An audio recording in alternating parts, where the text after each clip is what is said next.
Bonjour, c'est Julien, vous êtes sur RTL, la première radio de France. Bienvenue dans l'émission Ça vous est arrivé.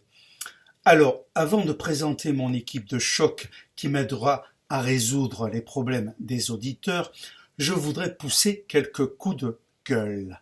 En effet, ce matin, je termine mon café Nespresso dans ma cuisine Xina.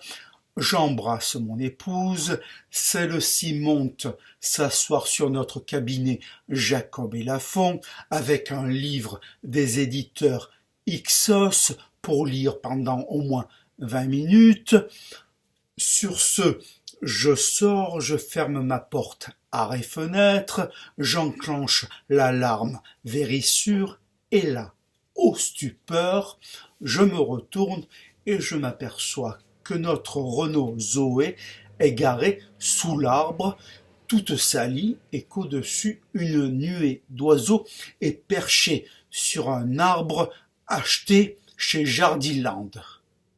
Alors là, stupeur, j'appelle mon épouse pour lui dire « Écoute, tu aurais dû te garer dans notre garage fermé par une porte automatique. » Somfy, j'en profite pour lui dire « Écoute, ne t'essuie pas avec notre papier Lotus triple épaisseur très doux, va directement sous la douche acheté chez Leroy Merlin. » Et là, elle me raccroche au nez.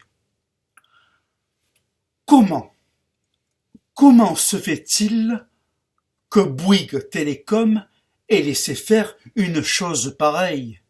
Comment se fait-il que lorsque j'ai contacté mon assistance pour avoir un véhicule neuf, celui-ci m'a été refusé? Comment se fait-il qu'Amazon ne m'ait pas livré 10 minutes après un Karcher? Comment se fait-il que Renault n'ait pas inventé une voiture qui se nettoie toute seule? Ou à la rigueur, comment se fait-il que Renault ne m'ait pas fourni un véhicule neuf? Comment se fait-il que le premier parti écologiste de France, susnommé Les Chasseurs, ne soit pas venu à 5 heures du matin pour me dégommer tous ces oiseaux? Comment se fait-il que la Ligue de la protection des animaux et des oiseaux ne soit pas venue afin d'empêcher ce carnage? Comment se fait-il que le RAID n'ait pas débarqué à 4 heures du matin afin d'empêcher toutes ces histoires? Comment se fait-il qu'Alibaba ne m'ait pas livré des bouchons pour les oreilles pièces afin que j'en n'entende pas tout cela? Donc, finalement, je me décide à aller prendre le TER, je monte dedans. Là, sur ce, j'avais un chewing-gum dans la bouche, je veux le jeter, impossible, car il n'y avait pas de poubelle. Comment se fait-il que le constructeur de rames des TER susnommé Alstom n'ait pas pensé à installer des poubelles? Comment se fait-il que Veolia ne m'ait pas envoyé un employé afin que je puisse mettre mon chewing-gum dans sa main, chewing-gum Hollywood qui ne peut être avalé de crainte d'attraper une appendicite?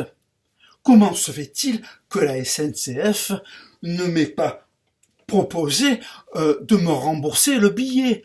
Comment se fait-il que la SNCF n'ait pas mis à ma disposition un bus de substitution?